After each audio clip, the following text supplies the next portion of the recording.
Say guys for the people yo ndikuwa kufara guys dakungotenda anga maguru ari kuseri ko guys tamukira makuseni kuma 6 nhasi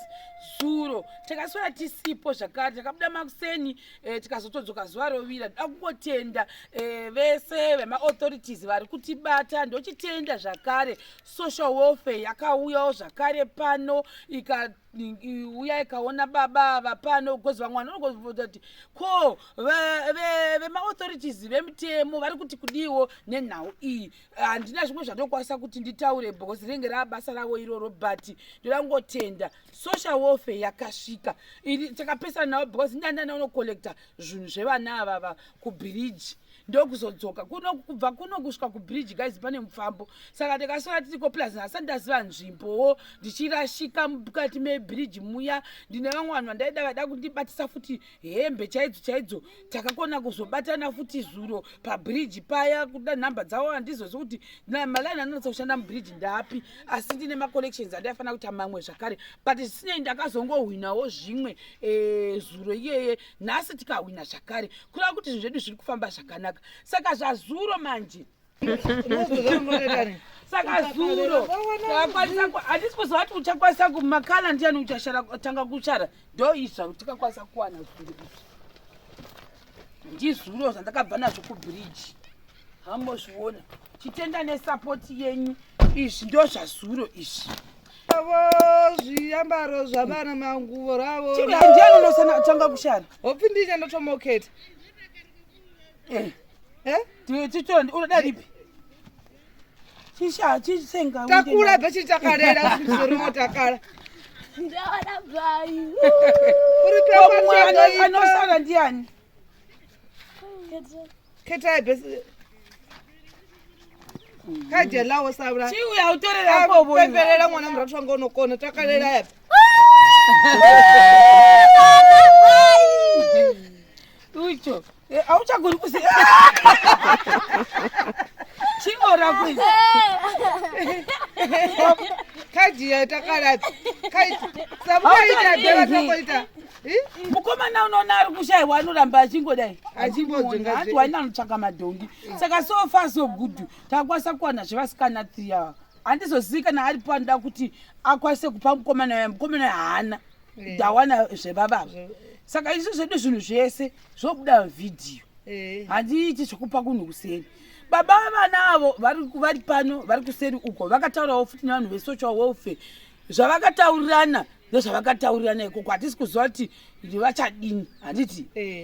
vana maiguru vava varipo ndaka maiguru ndavatovadana mumbakuwanika kuti izvi zvigandikupei muripo kutawo muzozviona manguta mangwana mobvunzwa kuti vakapo moti vakachita zvo zvavo vega vavasingandidani zvisingaoniwo samai vevana ndo zviripo izvi then takutora baba avava tikaenda kumasemendi kuitira mangwana futi vasazoti ina handizvizi kuti semende dziripo baba chitaurai taane masemende mangani muchiudzawo mudzimai uyu taurisai na 8 bags dzinokosvika zvezvi dzatobhadhagwa vavaripo avo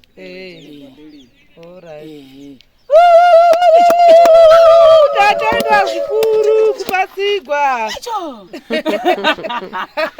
achita tinokova tichikoka kutaura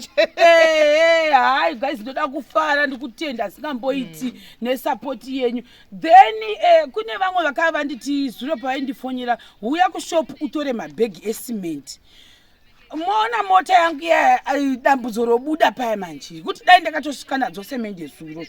shuwa da kutenda nesapoti yenyu vari mubridge sapoti yenyu toitenda vasiri mubridge sapoti yenyu tikungoitenda hakuna munhu watinosvovora nditi asi mubridge saka zvandibcause ininiwo nditori pagwendo izvozvi ndine function yandofanira kuti mangwana makuseseni ndofanira nge ndavako mangwana kure saka ndakavaudza maigura think kubva kusora zuro kuti inini nhasi ndikuda kubva kuno ndasiya ndamboita something taonesana kuti todini kuti pandiri kudzoka totanga basa redu zvakanaka tatomboisa zvimwe zvinhu panzvimbo so far so good 8 mabheke esemende ndo apo 8/30 isusu tinowanzoshandisa 30 bags dzesimenti. Saka 8 dzavepo paground, hatidi bhozi hatidi kuti azvo zviri mushopu, tiri kuti azve paground dzavapo. Saka tangosana chokuti ivo vanogona kunotora sementi dzacho nemadhongi, nokuti kwatadziwana kwacho nokwane chimufambo vavachindosunga madhongi dzouyi vonodzitora vouya. Sikanzi mwana mukomana wavo ndiye waenda kundotsvaka semendi, waenda kunotsvaka madhongi kuti vagosunga ngoro vatodzitora dzoinda kwamaiguru takavakumbira kuti vambotichengetera bhozi pana hapana security, mikova yachona haitovharikisi, tinotongovata takaisa chitanda pake, takatokumbira badza ravo ndoratoisa padhoo ndatsuka kunoko. Saka mamucha nyaya yemabricks mamuchiti kudii? Yazvidhina zvidhina kana kune vamwe vangatipatsiravo kuti vachingodhiwedzeravo kuti kaunganidzi vakandiunganidzira chikafu tikaita dhava ndiro riri fast mushandira pamwe. Alright, muri kuti pane vamwe vanhu vemunharaunda vakati tichagirei food yakaita seipi? Sechikwa pamwe fulawa so ose fulawa pobhekwa chingwa neusavi kuti neusavi like mbudzi zoitwa mazuva mangani? 1 day chopera ndizvo here baba? Saka tiri kuti isusu pane kuti pamwe zvezvo zvichidhura kutenga izvezvi muchingogadzira izvi tinonga vavo tichiinda mberi muchiita mbichani kana zvaderepo chiita kuti katadzoka kana zvikakwana. Mbudzi inoita mari kunuku? Mbudzi ma800 rands ndio mari kumayusa $40 nhatu kumbe huku inoita mari mabrela 120. mbudzi aisiyo nani? 6 times 4 24. Mbudzi aisiyo nani? Ndiyo ngati iri nani. Mbudzi ndio inoita $40. Sati kuti isusu tikaona mbudzi ye$40 nesadza tagara tine chimwe chatinacho pandiwa muchikana chi10 kg kumbe chingaita kana vanhu vasina kuwanda mara because vanhu vari tiri kudhiskasa kuti vanhu vari kuti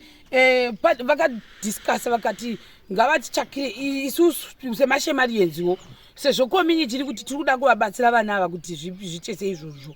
poitwa humwe, handiti isoiti humwe, vouya vanhu vose nemaforoma avo vorova day 1 vachirova zvidhina izvi, asi ivo vari kukumbira kuti iso tovapawo chikafu zvoga. That's $40 mbudzi, maybe ngatiti $10 hufu. Cooking oil inoita tongoti $4, munyu tongoti 50 cents, madomasi $1. Fulawa handizivi inoita mari 220 pano, handizivi kudrop kuti nonga ichita mari 120 ndo kuma $12 kako. Saka zvese zvitongoti zvogona kuda kana $100 ndizvo zvose zvinokwanisa kuryika musi iyoyo, hazvisi more than $100. Hazvipfuuri handizvi. Saka zvinogona kuti sevha kuti pane kuti tichitsvaka zvitina, because zvitori kwere ndakaona pandakasvika ukoko zvidhina zvizhinji vanhu vari kuforoma kako. Hakuna zvidhina zvakapera kudhara kako. Vanhu vari kutozviforoma nyakwe zvikanzi madi kuti hazvekutenga. Zvandakangoona nonga hwando 1 but haisi yemunhu here. Ndizvenyi zvimwe zvisina kutsva mushe so. Kandakasvikako ubamati vamwe vangu vachiti tinodii dai tavaona taita sei? Vamwe vaitaura zvekutengesa asi hazvisati zvatsva zvitina zviri pasi azvo zvaufanira kuti foromai mega izvi zvimwe chete handiti zvakasiyana here nemaiguru ngationesani imukona zvinhu ndezvipi zvakangwara kuti potsvakwa usavi wachoni pandiri kudzoka usavi uya ndo supplier usavi wachoni vari kusvigwa vanhu ava handizvo hazvina problem nezvozvo bosi zvamukuti handi zviri pasi apa zvina kutomborongwa kupisa handichapisa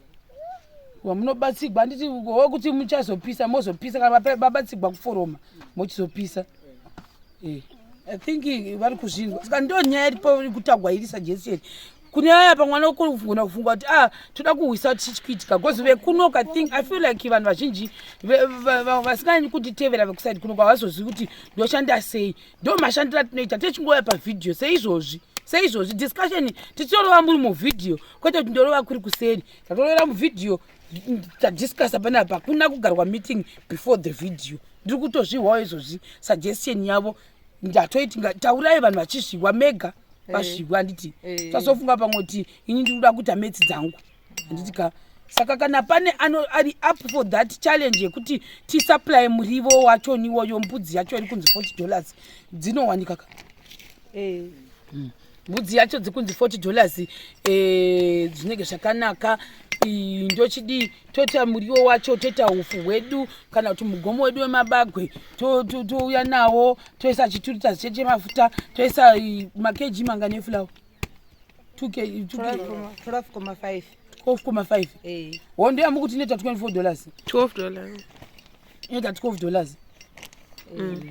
ava ndio vanodziziva fulawa dzacho dzekunogwa nandizivi type yacho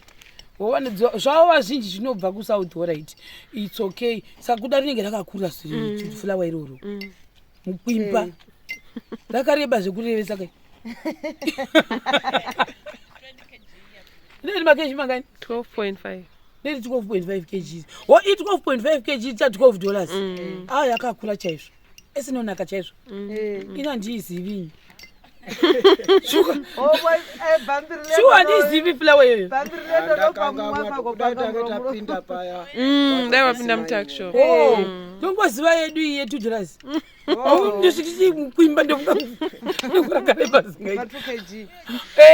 singatozaya ma2 kg eva$2 alright it's okay saka guys for the people I think discussion yangu for the meantime yapera ivo vati vombofanira kufanira vachiforoma vozi ndakamboindako ndichida kuona kuti baba variko here zveshuwa vari serious kana vari kundivhara ndikasvika vachidhiga zveshuwa vari serious baba rudo nevana vavo vanabvo asi kuti madhirezi vanedawo mudzimai pane tiriki nyaya yavo inonetsa bhozi hamuna mwana nemunhu here munavo katiti hanzi si saka pari kuti pari tiriki wozviona manje bhozi uyu wane mudzimai vane mwana nemudzimai pane vanazve kuti vasiye mudzimai wavo kuda zvonetsa hatizivi kuti muchazviva saka muchazvivamisa sei muchadini kuti muchagara kupi muchadzoka kunogweka muchagara kupane pamwe musha hai ndovaka wangu musha munovakirepi ko imi paisugestiwa neda kutombonzwa bhozi pane mamwe obve ndakapiwa maupdates but pane pandangonzwa one pane pandida kuhwa kuti stendi yenyu inogumira papi mini ndio stendi yenyu yese wauko hakusisiri kwenyuko ko vesocial welfare vaiti vanhu vanogona kunzi imba ngaende kudhuze naavavo ndakafunga kuti tichavavakira uku nokuti apa pakaita magomba saka vovakigwepi apo padhuze ipapo nekuti pine panoonekwa namaiguru handiti saka I think that's a good solution yakaiswa suggestion iyoyo yokuti kwavari kwayo sezvo maiguru because maiguru vari pazasi apo but pane zvimiti but eastend yenyu here iyo hanzi ndakwekutsvaga anga panapa posara pachiparara motanga apo ndo pamuchagara nevanhu ine handingagariko nokuti hati ndakamutaurira kuti ini ndiri kutsvaga uko kwakashayikira mai vangu mukutsvagwa ikoko zvino zvisingafambi zvakanaka ndizvo zviri kuitwa nokuti ndinodikwa uko kuti ndivape ukoko nemudzimu dzenyu ikoko ndiyo problem iri saka muchasiya ndimi muchapega kamuchatanga maudzawo sabhuku ndio pamakuisa hai sabhuku unozviziva asanda kuudzwa handichamutauri navillage head village head venyu vaida kuuya suro but tatobuda vaida kuuyawo kuno kuzokuonai saka mugara muchitenderera bhozi vanofanira kuziva kuti munozoenda panhu pambonzi hapasipenyu apa vana vatoiswiwa but patodzoka tichavaona vachavuya hanzi maybe muri kunofunga kuti kunonetsa sa pamwe mamunogara kuti tsvaga stand panonetsa ari kuti it's easy for people to just tsvaga so don't